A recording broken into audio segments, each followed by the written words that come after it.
It is the unanimous agreement among scholars, including Western scholars, that fundamental languages of mankind, Sanskrit, ornamented amongst the image Devabhasha, language of gods, is the oldest and most powerful among them.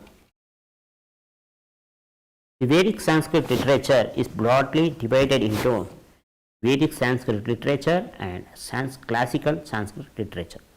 Two types, Vedic Sanskrit literature and classical Sanskrit literature. The former includes vast body of literature with Samhitas, Brahmanas, Aranyakas and Upanishads. Here the former includes means which Vedic Sanskrit literature is the former. Vedic Sanskrit literature is again divided into Samhitas, Brahmanas, Aranyakas and Upanishads. The word Veda is derived from the root Vid, means to know. Sayana in his Vedartha Prakasha explains it as Ishtaprapta Nityayo Pariyarayo Alaukika Upayam Yo Grantha Vedayati Sa Vedaha. That work which destroys the samsara in the form of the cycle of birth and death, and in which the divine methodology by which the desired object of humanity to attain the Parabrahma is contained is called the Vedas. Thus, he opines that the word Veda denotes the knowledge of Brahman. As these Vedas are handed down to us by oral tradition and preserved through Guru Shishya Parampara, that is Sanatana Parampara, the tradition considered the Vedas as Apaurusheya and sees as Mantradashta Shastras, as they only saw the mantras through their institution, which in turn was due to the grace of the Almighty. Coming to Samhitas, the compilation of mantras seen by different seers at different times are known as Samhitas. Here we will be knowing about Rigveda Samhita,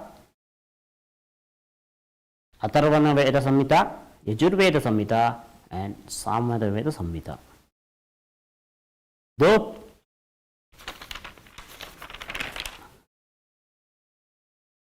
the Rigveda Samhita has twofold, that is two types, Ashtaka Adhyaya Varga and Mantras, Mandala Anuvaka Sukta and Mantras. The Rigveda Samhita has 10 mandalas,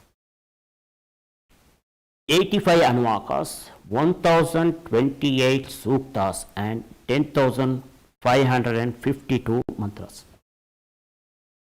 The Rigveda mantras are composed in different meters like Tishtup, Jagati, Anushtup, Gayatri, etc. The Yajus compiled for the use of Advaryu priest in the sacrifice is found in the Yajurveda. This Samhita is not composed in regular meter.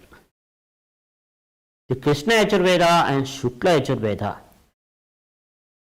that is the two different types of Yajurveda, broadly classified, Yajurveda is broadly classified as Krishna Yajurveda and Shukla Yajurveda. The Shukla Yajurveda is available to us in Katha, Kapisthala, Maitrayani and Taittiriya branches.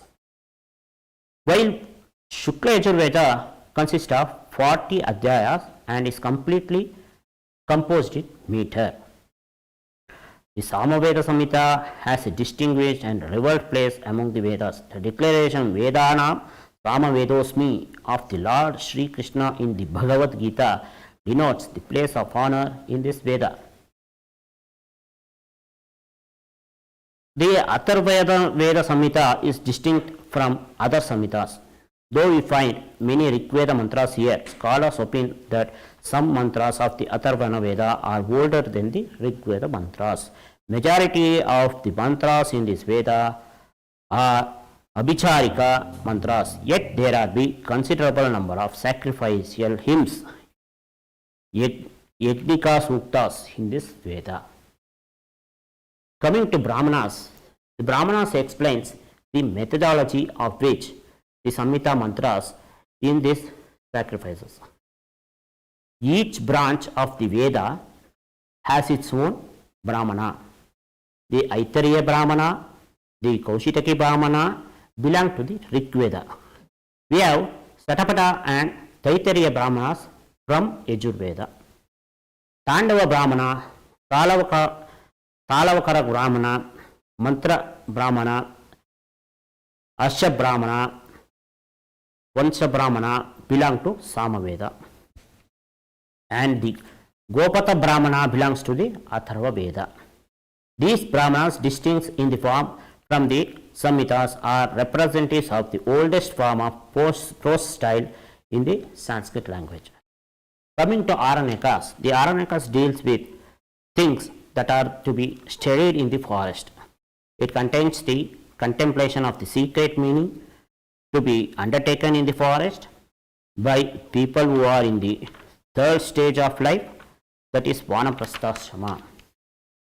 Coming to Upanishad, along with the Aranyakas, the Upanishad constitute the distinct portion of the Vedic literature and are considered as the profoundest part of it, as they expound the end of the Veda and occur also at the end of the Vedas. They are well known as the Vedanta. Coming to Vedangas, that science which is helpful to understand the correct meaning of Vedic mantras and the correct performance of Vedic rituals, known as Vedanga. The Vedangas are 6 in number. They are Shiksha, Vyakarana, Chandas, Nirukta, Jyotishya, Kalpa. The Vedangas are inevitable. To know the exact meaning of the Vedic mantras, they are equally important to know the correct way of performing the Vedic rituals. The Shiksha here, the Vedanga deals with the accent, syllable, etc. of the Vedic mantra, known as the Shiksha. The Vedanga Vyakarana is helpful to know the structure and meaning of the words by explaining the Prakriti and Pratyaya. The Chandas is another important Vedanga. In order to recite the Vedic mantras and to recite it well, the knowledge of the meter is essential.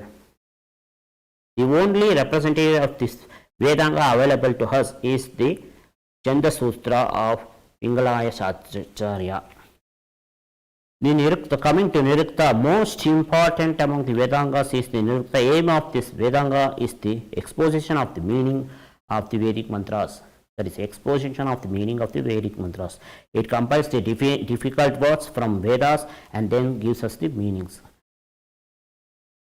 While in the Jyotishya, Vedanga helps in knowing the appropriate time for the Vedic sacrifices.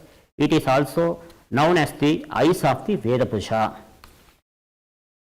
The Kalpa is a Vedanga which explains the various rituals of the Vedic sacrifices in a systematic and orderly way. The numerous and complex rituals described in the Vedas are compiled here in this Vedanga. This Vedanga is divided into 4 types: Shauta Sutra, Grihya Sutra, the Dharma Sutra, and Sulabha Sutra. Shauta Sutra explains the methodology of performing the sacrifices that are described in Brahmanas by Shautagni. The Grihya Sutra explains the methodology of performing the family rites by the Grihyagnis like marriage, Upanayana, etc. The Dharma Sutras dwell with the duties of Varnashrama and Rajadharma, construction of sacrificial yetha, etc. are the subject matter of Sulabha Sutra. Coming to Shastra Sahitya, the Shastra Sahitya literature available in this category is indeed very vast. Panini, who wrote the Ashtadhyayi, Vararuchi, who wrote the Vartika, and Patanjali, who wrote the Bhashya on Ashtadhyayi, are known as the Munitrayas in the science of grammar in Sanskrit language.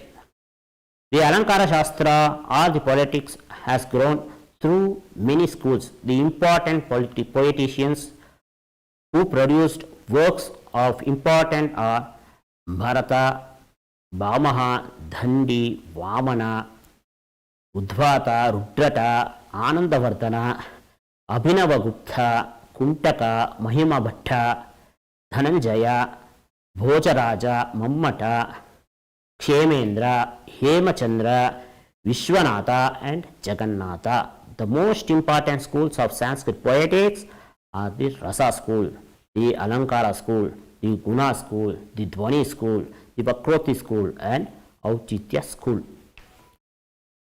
Darshana Shastra, coming to Darshana Shastra, are the philosophy, has grown from the earliest period most elaborated. Darshanas are divided into two main categories. Astika Darshana, that is, those who accept the authority of Vedas, and the Nastika Darshana, and those who do not accept the authorities of Vedas. The Charvaka, the Jaina and the Buddha Darshanas are called Nastika Darshana. The Nyaya, Vaisheshika, the Samkhya, Yoga, the Purva Mimamsa and Vedanta Darshanas are known as Astika Darshana. Many works are available in this regard from when it is coming to Darshanas. Coming to Puranas, the Puranas offer a simple and lucid explanation of Vedic Dharma.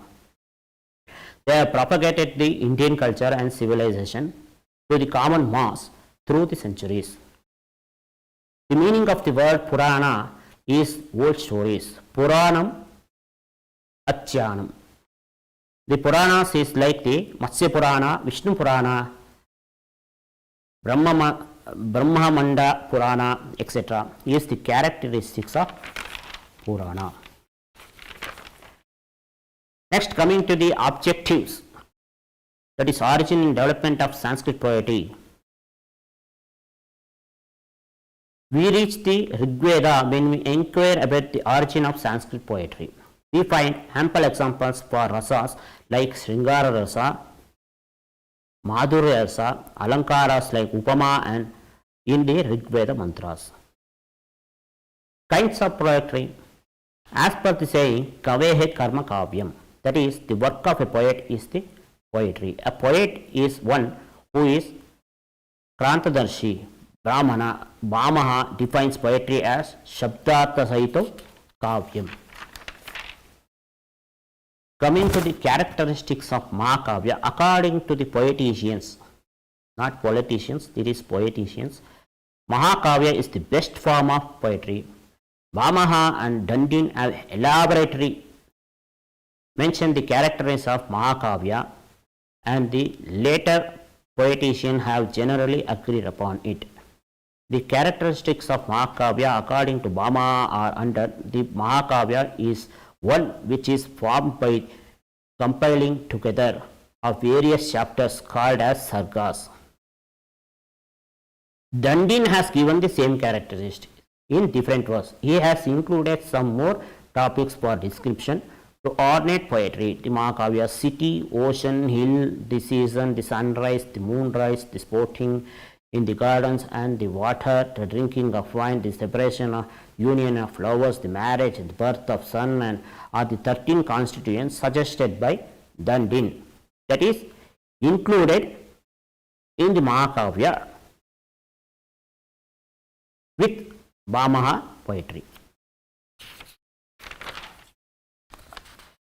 The Mahakavya of Kalidasa, fully in agreement with the characteristics of Mahakavya prescribed by the poeticians.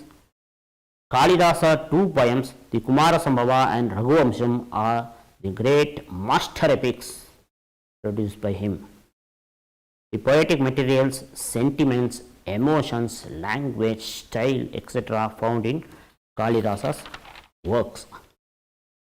Coming to the post-Kalidasa Mahakavya, after Kalidasa, the direction of Sanskrit poetry itself changed. The fact that poetry is an expression of the important aspects of social and individual life was relegated to the background during this period. In its place, a new tendency to exhibit the scholarship of the poet to make other scholars wonder at difficult usage of words, etc. The Indian society gradually developed a convention that only by liberating arts and artistic production from the potential of people, poetry will develop to the fullest extent. Next, coming to the objectives of Kiratarjuniya of Bharavi. Bharavi's Kiratarjuniya contains almost all the characteristics of Mahakavya, and the finest poetic excellences in its rightly occupies a pride place among the five great poets, epics, Panchamahakavya of Sanskrit literature. The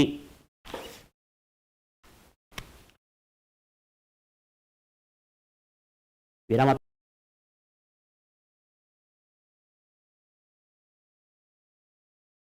ಜಯಂತಿಯ ಪ್ರಯುಕ್ತ ವಿಶೇಷ ಉಪನ್ಯಾಸ ಮತ್ತು ಪ್ರಬಂಧ ಸ್ಪರ್ಧೆ, ಪರಂಪರೆ ಕೂಟದ ಮೂಲಕ ವಿದ್ಯಾರ್ಥಿಗಳಿಗೆ ಐತಿಹಾಸಿಕ ದೇವಸ್ಥಾನಗಳ ಭೇಟಿ, ನ್ಯಾಷನಲ್ ಸೈನ್ಸ್ ಡೇ, ಗಣರಾಜ್ಯೋತ್ಸವ, ಕರ್ನಾಟಕ ರಾಜ್ಯ ಮುಕ್ತ ವಿಶ್ವವಿದ್ಯಾನಿಲಯದ ರೇಡಿಯೋ ಮೂಲಕ ಪಾಠ ಪ್ರವಚನಗಳನ್ನು ತಲುಪಿಸುವಲ್ಲಿ ಪ್ರಮುಖ ಪಾತ್ರ ವಹಿಸುತ್ತದೆ. ಪಾಠ ಪ್ರವಚನಗಳನ್ನು ತಲುಪಿಸುವಲ್ಲಿ ಪ್ರಮುಖ ಪಾತ್ರ ಮಹಿಳಾ ಉದ್ಯಮಿಗಳಿಗೆ ಉತ್ತೇಜಿಸುವ ನಿಟ್ಟಿನಲ್ಲಿ ಒಂದು ದಿನದ ಕರಕುಶಲ ಮೇಳ, ಮೈಸೂರು ಅರಮನೆ ಮಂಡಳಿಯೊಂದಿಗೆ ಒಂದು ವಾರದ ತರಬೇತಿ ಕಾರ್ಯಾಗಾರ, ಮಹಾತ್ಮ ಗಾಂಧೀಜಿಯವರ ಜಯಂತಿಯ ಪ್ರಯುಕ್ತ ವಿಶೇಷ ಉಪನ್ಯಾಸ, ಖಾದಿ ವಸ್ತುಗಳ ಮಾರಾಟ ಮತ್ತು ಪ್ರದರ್ಶನ ಕಾರ್ಯಕ್ರಮ, ಭಾರತ ಸ್ವಾತಂತ್ರ್ಯ ಸಂಗ್ರಾಮದಲ್ಲಿ ಹುತಾತ್ಮರಾದವರ ಸ್ಮರಣಾರ್ಥ, ಗೌರವ ನಮನ, ಯುವ ಜನತೆಯ ಅನುಕೂಲಕ್ಕಾಗಿ ಉದ್ಯೋಗ ಮೇಳ, ಅಪ್ರೆಂಟಿಸ್ಶಿಪ್ನಂತಹ ಕಾರ್ಯಕ್ರಮ, ಡಾಕ್ಟರ್ BR ಅಂಬೇಡ್ಕರ್ ಅವರ 66ನೇ ಪರಿನಿರ್ವಾಣ ದಿನಾಚರಣೆ, ವಿಶ್ವವಿದ್ಯಾನಿಲಯದ ಆವರಣದಲ್ಲಿ ನವೀಕರಿಸಿ ವಿಸ್ತರಿಸಲಾಗಿರುವ ನೂತನ ಕಟ್ಟಡಗಳು, ರಕ್ತದಾನ ಶಿಬಿರ, ಡಾಕ್ಟರ್ ಬಾಬು ಜಗಜೀವನ ರಾಮ್ ಅವರ 116ನೇ ಜಯಂತಿ, ಆಜಾದಿ ಕಾ ಅಮೃತ ಮಹೋತ್ಸವ್ ಅಂದರೆ ಭಾರತ ಸ್ವಾತಂತ್ರ್ಯ ಸಂಗ್ರಾಮದ ಅಮೃತ ಮಹೋತ್ಸವ ಕಾರ್ಯಕ್ರಮದ ಅಡಿಯಲ್ಲಿ MMK SDM ಮಹಿಳಾ ಕಾಲೇಜಿನೊಂದಿಗೆ ವಿಶೇಷ ಪ್ರಚಾರೋಪನ್ಯಾಸ ಮಾಲೆ ಕಾರ್ಯಕ್ರಮ,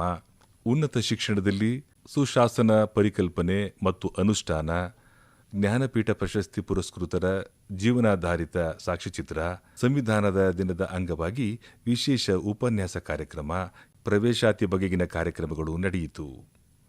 ಪ್ರೊಫೆಸರ್ P. ತ್ಯಾಗರಾಜನ್, ಪ್ರೊಫೆಸರ್ ಮತ್ತು director Tamil Nadu open university, professor Ami Upadhyay, honourable vice chancellor Baba Saheb Ambedkar ವಿಶ್ವವಿದ್ಯಾನಿಲಯ, ಪ್ರೊಫೆಸರ್ G. ಹೇಮಂತ್ ಕುಮಾರ್, ವಿಶ್ರಾಂತ ಕುಲಪತಿಗಳು, ಮೈಸೂರು ವಿಶ್ವವಿದ್ಯಾನಿಲಯ, ಇವರುಗಳು ನಮ್ಮ ಕರ್ನಾಟಕ ರಾಜ್ಯ ಮುಕ್ತ ವಿಶ್ವವಿದ್ಯಾನಿಲಯಕ್ಕೆ ಭೇಟಿ ನೀಡಿ ಇಲ್ಲಿನ ಶೈಕ್ಷಣಿಕ ಕಾರ್ಯಕ್ರಮಗಳನ್ನು ಪರಿಶೀಲಿಸಿದರು.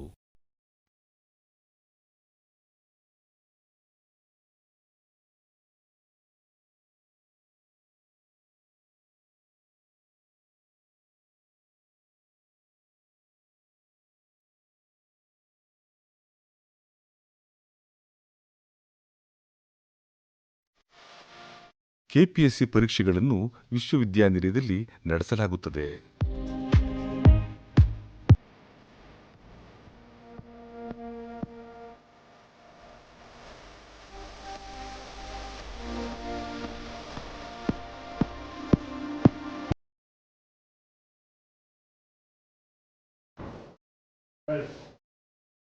Coming to the life and death of Bharavi, there is an anecdote about him which also is didactic. According to it, even from childhood, Bharavi was well versed in sciences like grammar, etc., and could write poems of high order.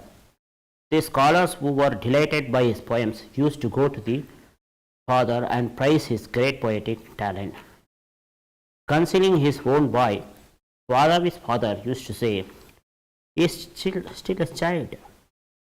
What poetic talent he might possess? He can know the secret of poetry."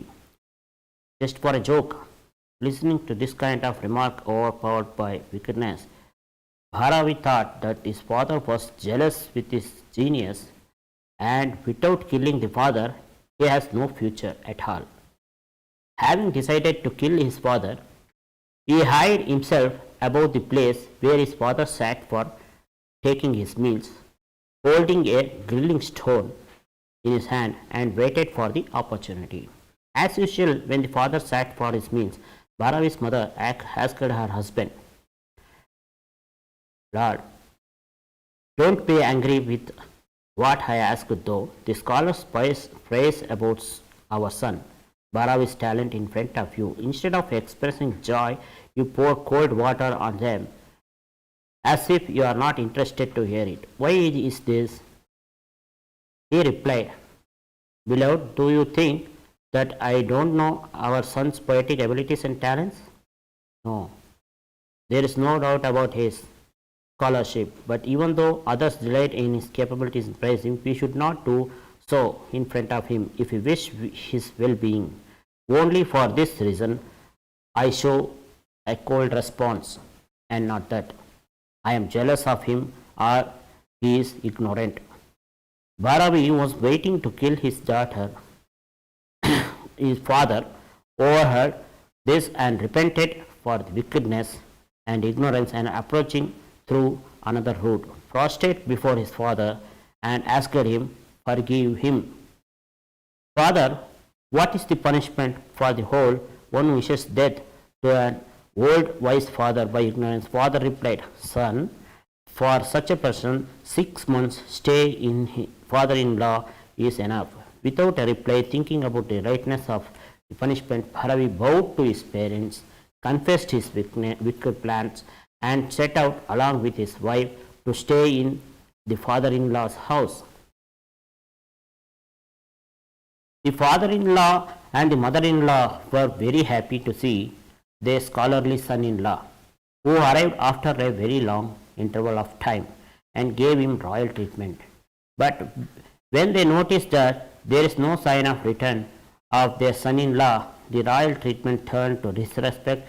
Bharavi, deeply hurt by this change, composed the verse, Svasuragraha nivasaha swargatulyo naranam yadi bhavati viveki panchapadva dinani panchashatva dinani dadimadu dhrutalobha samekam vasechet bhavati vigatalajjo manavo manahinaha. After the lapse of 1 month, he was asked to work by his brother-in-law and was finally appointed as watchman of the crops. At this juncture, he felt that the death would have been a better punishment than this. However, he was determined to undergo the punishment and while doing so started to write the poem Kiratarjuniya. This means the state of affair once his wife while serving means to him compelled in grief, My lord, today all at home are celebrating some festival, but no one cares for me, this unfortunate one. As before, and started crying. Bharavi consoled her with a words of advice and gave the verse Sahasa Vidadita Nakriyam Vivekaha Parama Padam Padam Vruntehi Vrumushyakaryanam Gunalubdaha Swayameva Sampadaha. One who should not do anything at once. Lack of deliberation is a great source of calamities. Fortunes that are ever attached to merits seek of their own motion. One who acts with reflection, which he wrote just then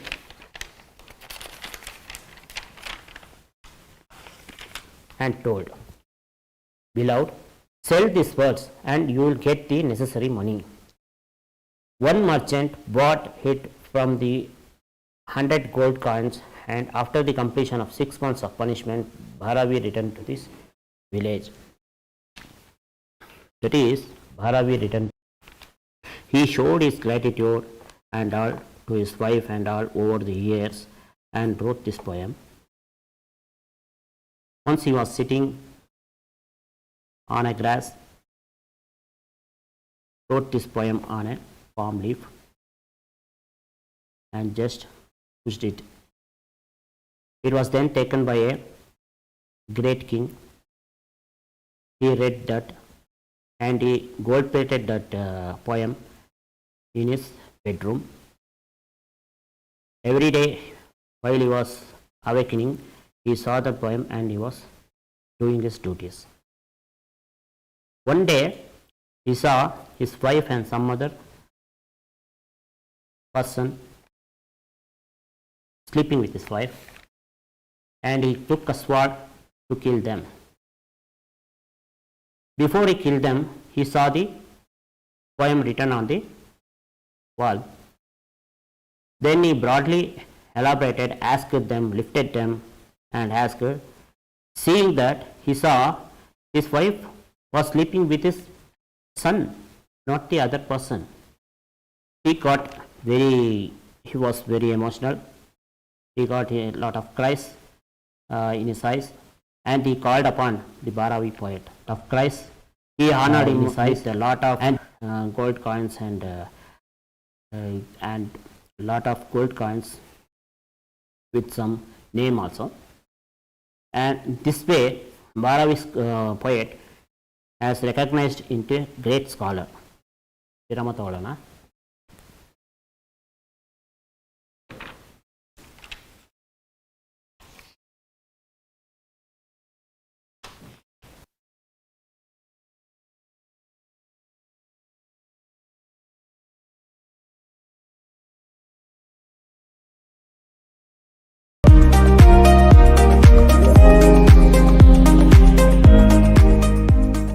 ದೃಶ್ಯವಾಹಿನಿಯ ಮೂಲಕ ಕಾರ್ಯಕ್ರಮ ಪಾಠ ಪ್ರವಚನಗಳನ್ನು ವಿದ್ಯಾರ್ಥಿಗಳಿಗೆ ತಲುಪಿಸುವ ನಿಟ್ಟಿನಲ್ಲಿ studio ಕಾರ್ಯನಿರ್ವಹಿಸುತ್ತಿದೆ.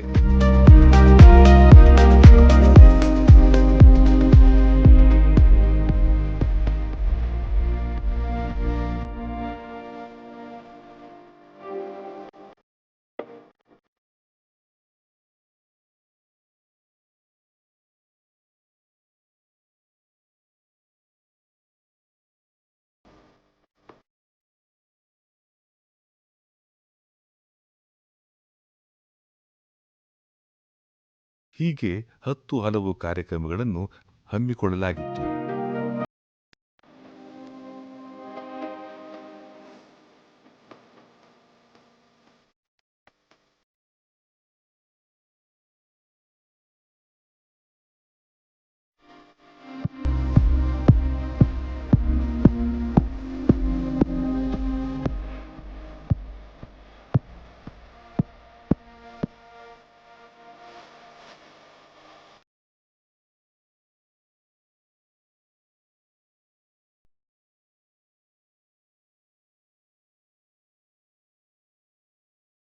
Of the written in Sanskrit, believed to have been composed in the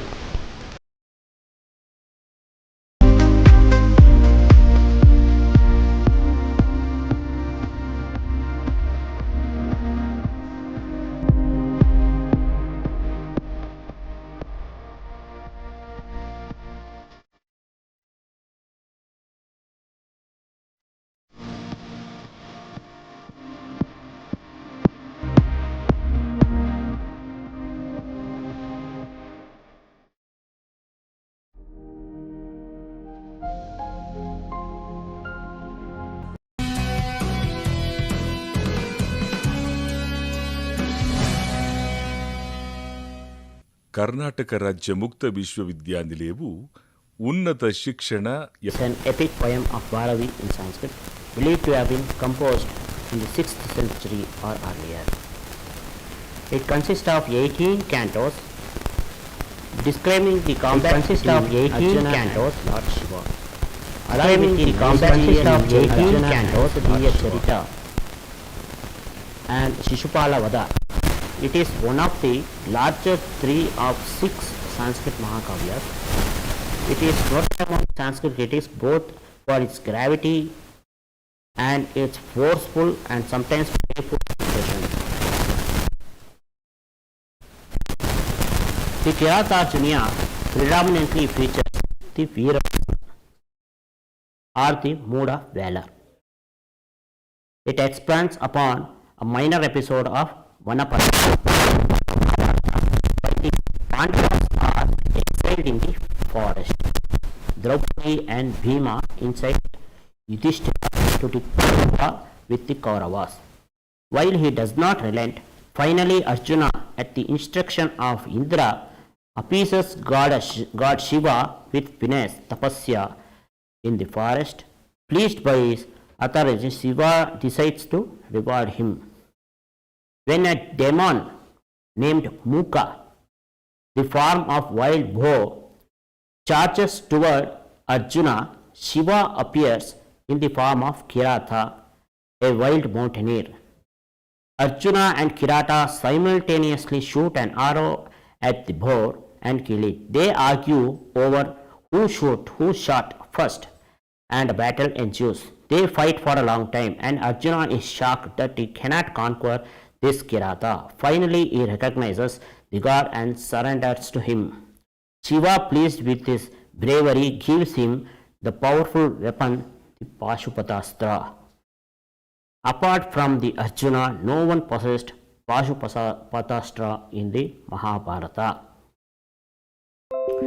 A spy of the exiled king Yudhishthira arrives and informs him of the activities of the Kaurava. Yudhishthira informs and the other Pandavas, and his wife Draupadi attempts to incite him to declare war,